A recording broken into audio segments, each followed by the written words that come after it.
Hello, Nigerians out there. How you doing? It's another wonderful edition of our program, a current affairs program here on this dial television Nigeria called The Real Campaign. The Real Campaign is our flagship program where we look at issues affecting Nigeria as a people. And like we always say on the program, the Real Campaign starts after the election. Because after the election, that is when we start asking you, maybe putting you to task to deliver on all your electoral promises. And that's what the Real Campaign is all about. But sometimes we also look at policies that will affect all the common Nigerians here and there. So that's what we do on this program. My name is Ernest Ekwere-Essien, and today we were looking at the state of the nation.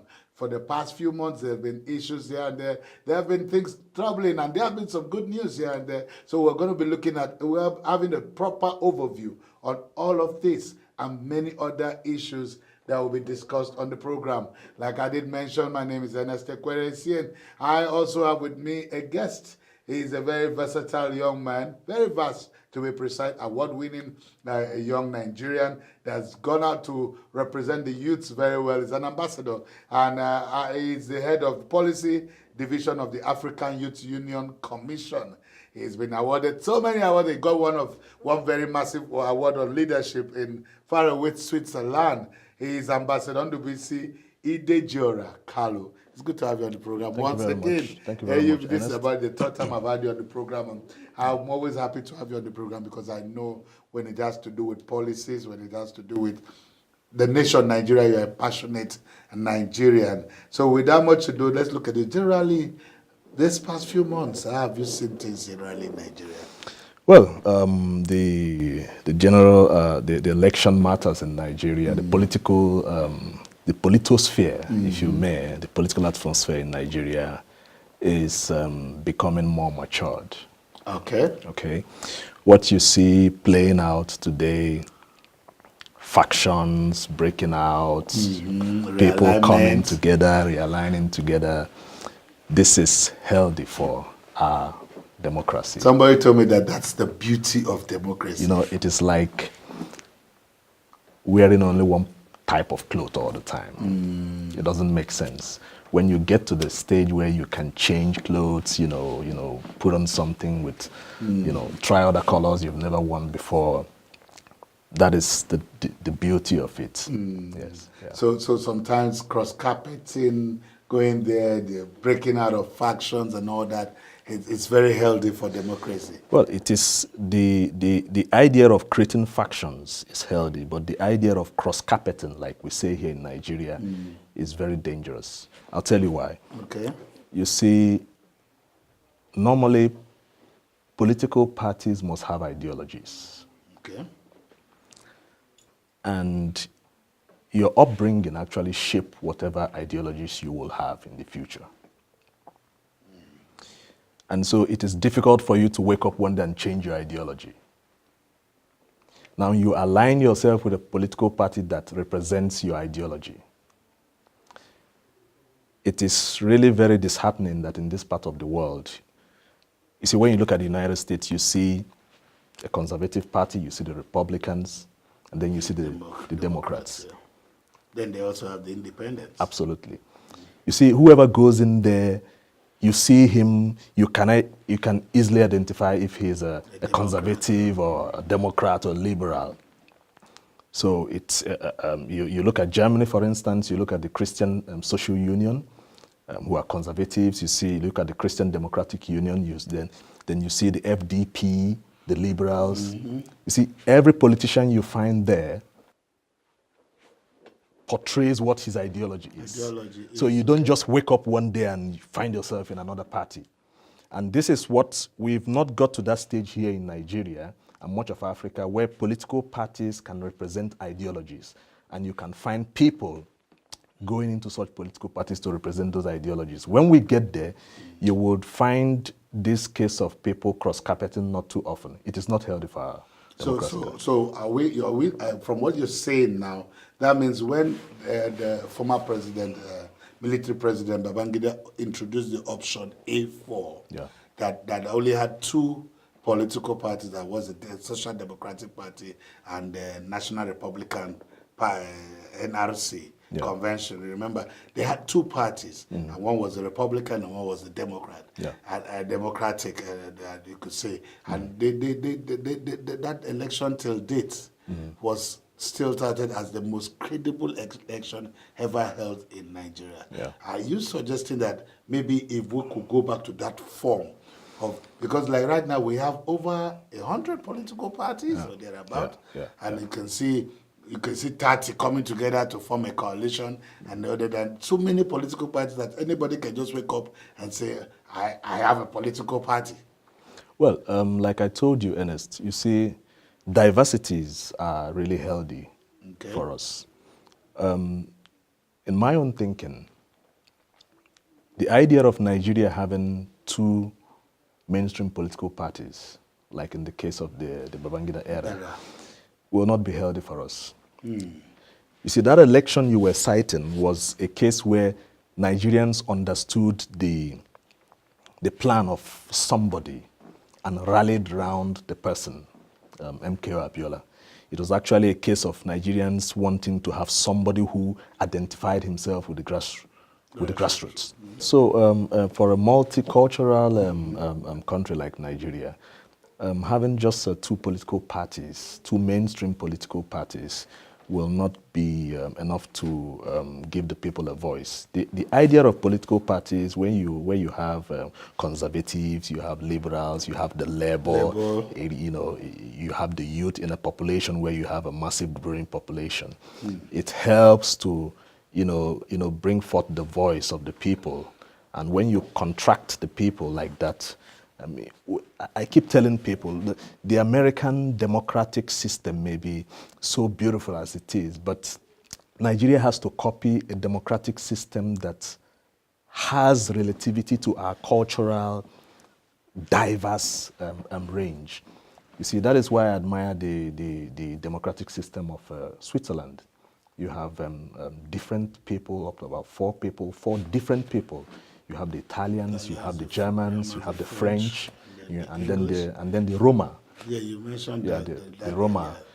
So this is what we should copy. We shouldn't just.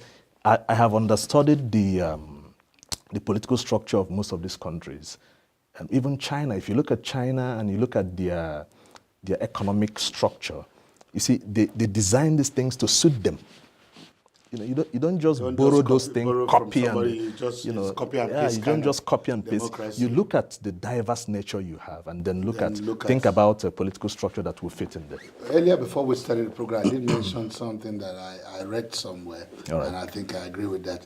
If we can abolish the state of origin orientation that we have in Nigeria, and instead do state of residence or place of residence, that will help our democracy even the more, whereby an Igala man who lives in Calabar, for example, can decide to run for any seat in that state because he is domiciled there.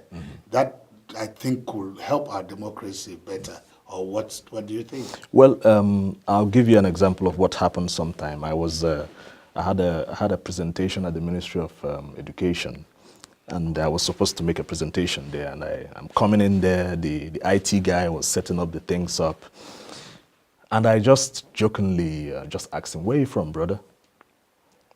You know what he told me? He said, "I'm a Nigerian." Clear. I said, I know you're a Nigerian. I knew you were a Nigerian before I asked you. but I wanted to know where you're from within Nigeria. And he told me, he said, you know, the current structure now and the ministry is that we shouldn't be so inundated about where we come from. And I told him that, you see, this is wrong, Ernest. If you're in the United States and you meet an American and you ask him, where are you from? He's not going to tell you, I'm an American. He will tell you, I'm from Florida. I'm from Texas. I'm from Oklahoma. The same thing happens in Germany. If you meet a German in Germany, say, I'm from Bayern. I'm from Saxon. Now, the problem is what we attach to where you come from. Nigerians still have not learned to play down ethnicity. It is a pride if you are from Calabar with a rich culture there. It is a thing of pride for you to say, I'm from this place. But then, you should be able to accommodate somebody from the north. Who lives in that Who lives there. You see, Nigeria, we are fond of changing what we see outside. You look at PHCN, NEPA being changed to PHCN. You just change the name without changing the operational structure. All right? So we're structurally, the fundamentals are wrong. No, the structure, the fundamentals are wrong because we still do not accept, even if you do away with the state of origin clause in our identification system, and I do not want to accommodate somebody from the north, it won't help matters. The ideology has to change. The people have to begin to understand that all other regions in Nigeria are part of one family. And when we get that, the day we get that, you would see somebody from the south is going to Kano State to contest for an election and win an election. In the early 60s, at the early stage of our democracy, yes, we had an Igala man representing Cross River in the House of Commons. Absolutely. We had an Hausa man who was the Seriki Hausawa in Igbo land, yes, representing an Igbo community in the parliament. Absolutely. Then, that time it was a case of, we don't care where you come from. Yes. You are a Nigerian. Let's get it. So at what point did this division step into our nation? Well, in Enugu, for instance, you had the first mayor of Enugu State, Alhaji Atine, was from the north. From the north. He was the first mayor. He was the first mayor. Enugu. Yes. And he was not, he didn't get that post by force. The people voted him in there. And you see, at that time, the people understood what it was to accommodate other people from the other parts of the country. But you should remember at that time, we had a political structure in Nigeria where the regions were autonomous. Okay, you see, when you hear most of us talking about restructuring, when you don't like that name, restructuring, our people don't ask questions. If I do not know, explain to me. Okay? What we are talking about is not something that did not exist. The independence Nigeria had, the contents of that independence, the political structure that independence had, was for an autonomous, a true federal system where the regions would be autonomous. Okay? If the regions are not autonomous, and Abuja is a center place where money is being released to other parts of the regions, if that money is not released to the development to other parts of the regions, the people begin to see the people from the north as a problem to them.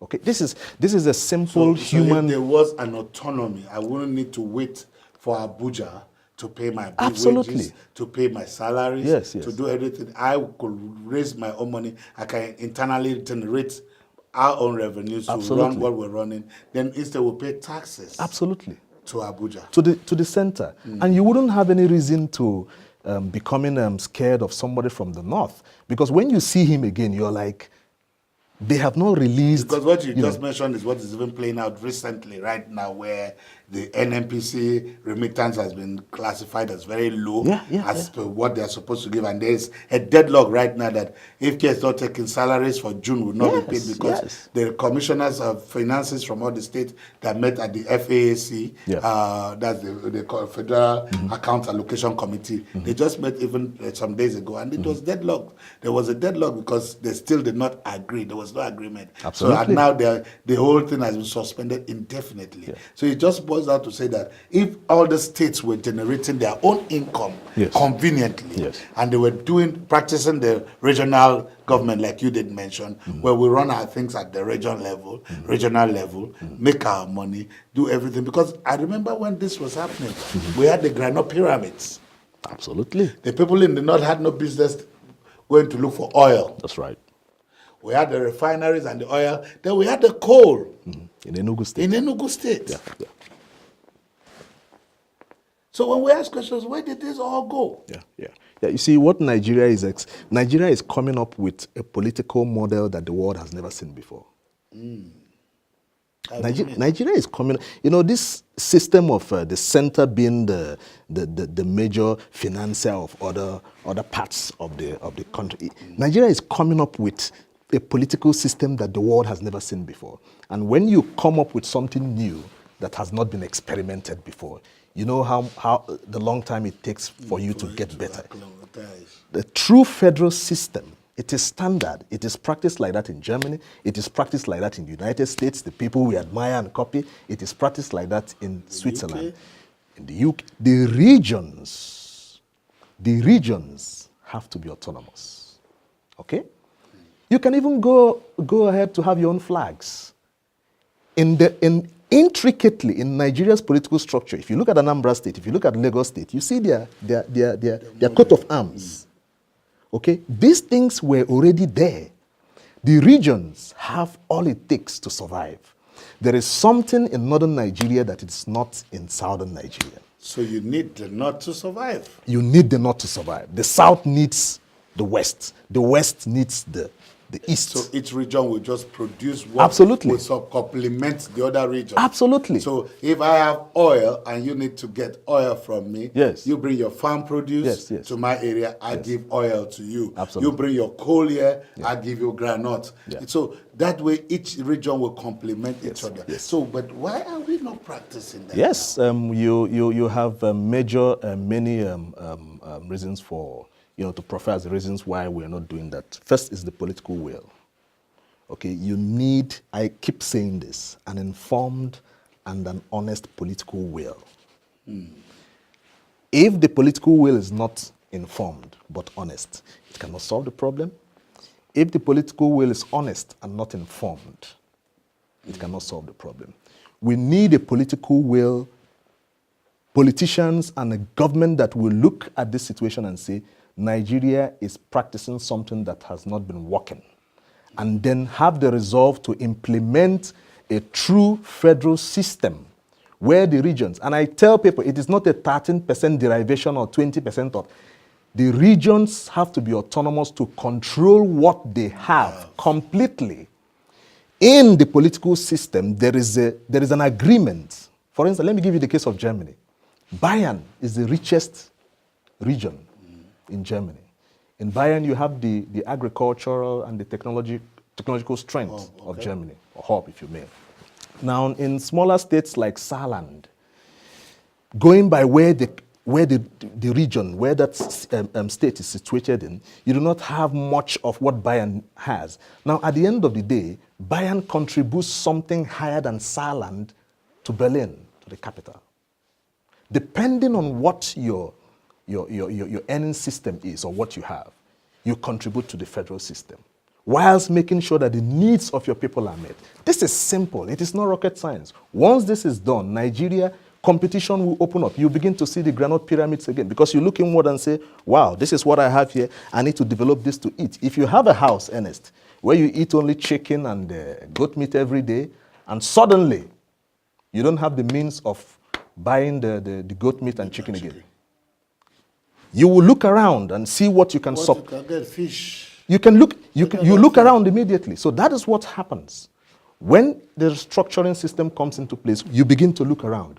You stop waiting for Abuja. You begin to look around and see how to solve your problems. So for me, I think this what you just said now is a solution to all these issues we've been having, where governors cannot pay salaries and they now have to wait for this kind of meeting that is happening at the FAC, for example, now, the FAAC, where if that they are at the deadlock, with this deadlock, now obviously funds will not be released.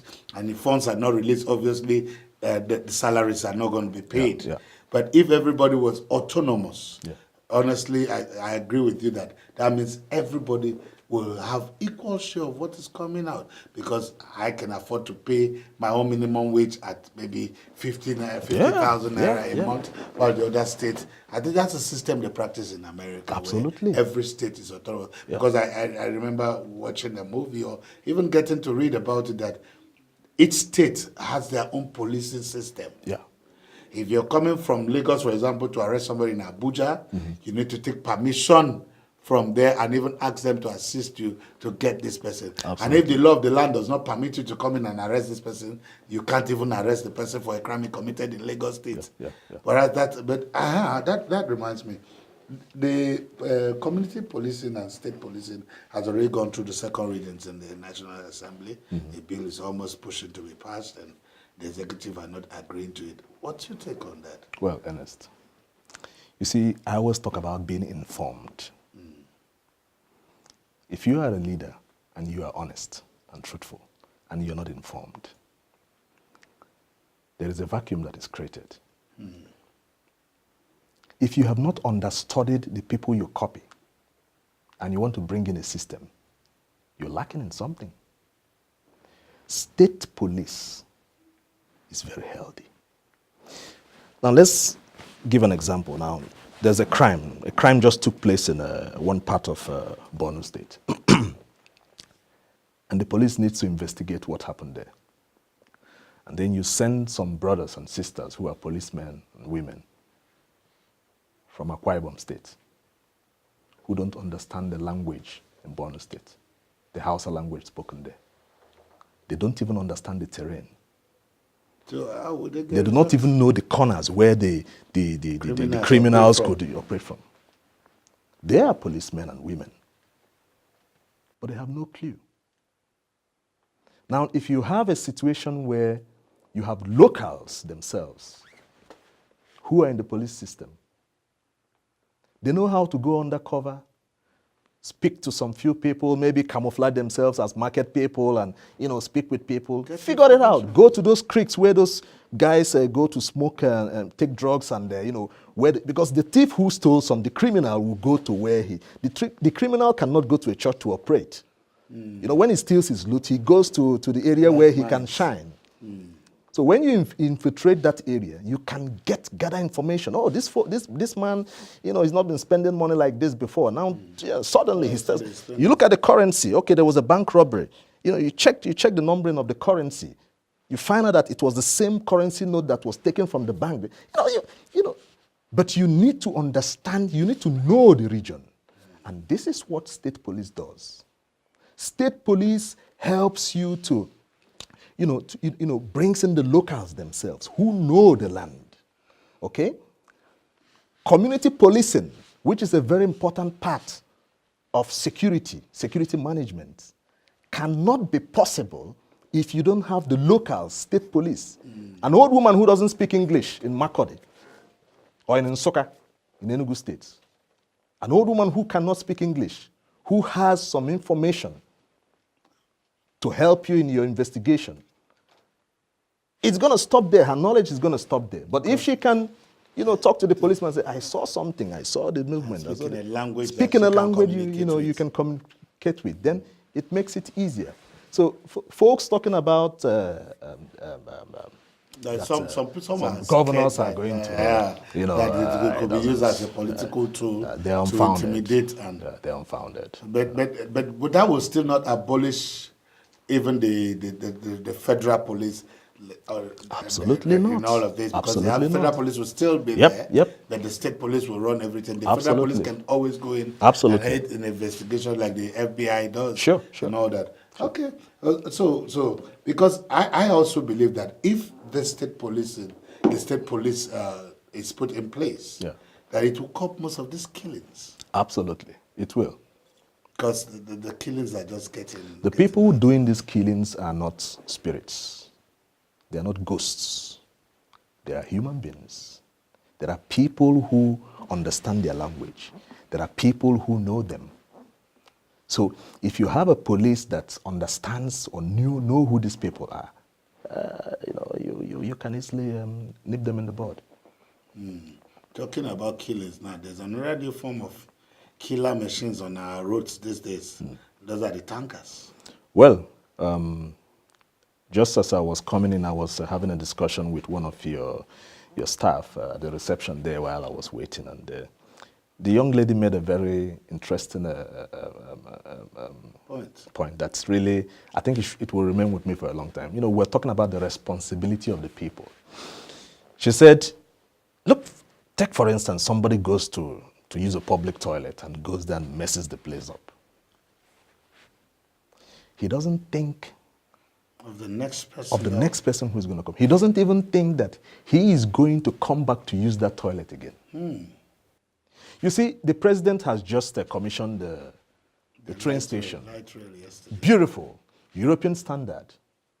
You can compare it with any train station in the world.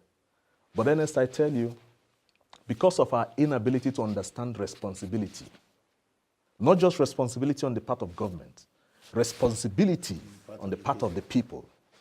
Ernest, if you get to that train station in the next 1 year, the escalators you see there will not be working. Why? Is it because we don't have a sense of responsibility, or the people feels they are not being carried along? Well, Ernest, responsibility first. Okay? There is this situation here in Nigeria, much of Africa, where we believe God. Everybody's praying. You're praying for safety when you travel to use our roads. But you bribed your uncle who works at the immigration service to bring in a tanker that was written off in Europe. A tanker that was written completely off. You bribed your brother there at the ports to bring in that tanker. And that tanker comes in here, substandard tanker, a tanker that has been written off completely. And you bring it in here into Nigeria, and it kills hordes of people. And then you begin to blame somebody or blame the devil for doing that. It has to start with responsibility. Once we imbibe that culture of responsibility, once we know that everything we do is going to come back to us, and it's going to come back either positively or negatively, most of these problems will be taken care of. And that's the much we can take on the program. We'll come your way again, and it's very soon, and we will bring more political stories for you to also listen to and address, and also be part of it. Because when we bring young men like this to really talk about the dynamics of democracy, the beauty of democracy, you should be part of it. But very importantly, get your voter's card, please. That's right. Go and get your voter's card. It is your right to vote. And when you do that, you can have a voice to also be responsible, like we said here today, because it is a responsibility of both the people and the government to get Nigeria right. Until I come your way again, my name is Ernest Ekweresian, and I want to thank you, Ambassador Ndobisi, thank you for very being much, part brother. of the program. God bless you. It was my pleasure. All right. God bless you. We'll see you again. Don't touch it.